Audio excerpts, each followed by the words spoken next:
Now, your sister was a little bit younger than you whenever she went into the Air Force. Was there any differences between your experience and hers that you can name off the top of your head?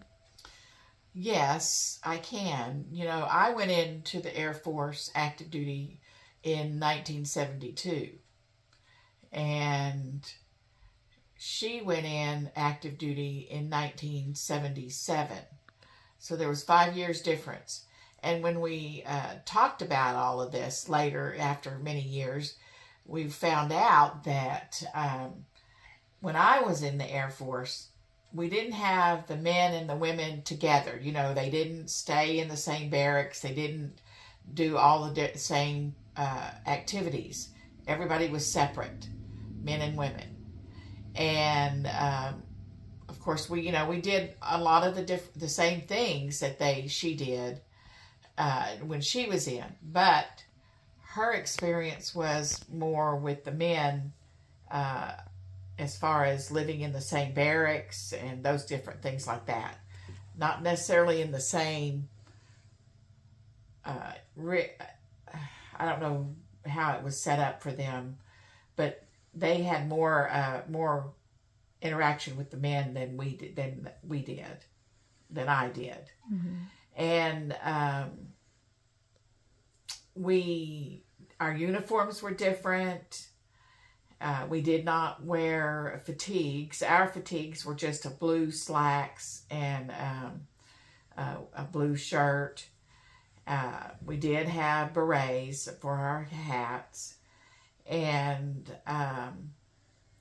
whenever I went to tech school, we got to be bused to our training area, and my sister always talks about how they had to march everywhere that they went, even in tech school.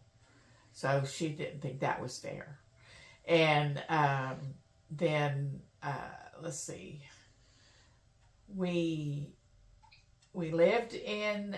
She was when she went to tech school. She went in there at Biloxi, Mississippi, and then and mine, like I said, was at Shepherd Air Force Base. So, and of course, we both went when it was in the summertime, and it was very, very hot.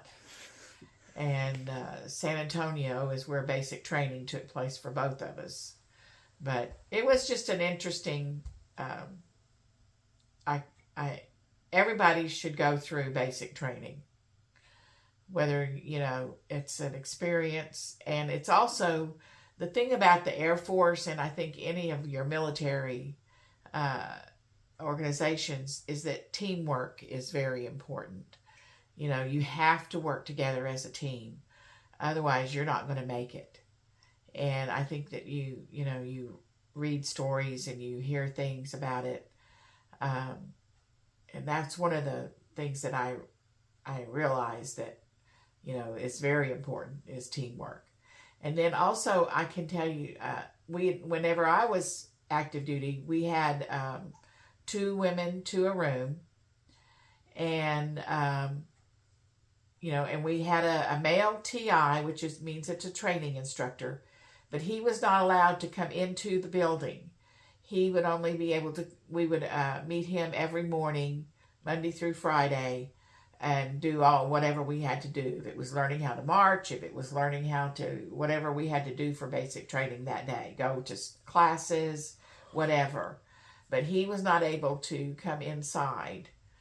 Um, and he was not as mean as you see some of these on the TV and you hear about. But I think that some people have, did have. But we had a lot of women that were in there, and they were just had no idea. Their recruiter had told them they could bring all their, uh, their swimsuits. They could bring their shorts and stuff, and bring whatever they wanted to from home. And that's not what happened. I mean, they did bring them, but they did not see them until the day that we graduated and finished basic training.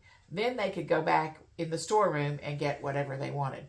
But they could not have access to any of that until after. So a few of them, and a lot of them had never been away from home, and so it was hard for them to adjust. But we all got through it. We had all of our different assignments and had to fold our clothes a certain way and clean the whole barracks. My sister, her barracks was more of like there was no separation, no rooms, individual rooms. Everybody it was like a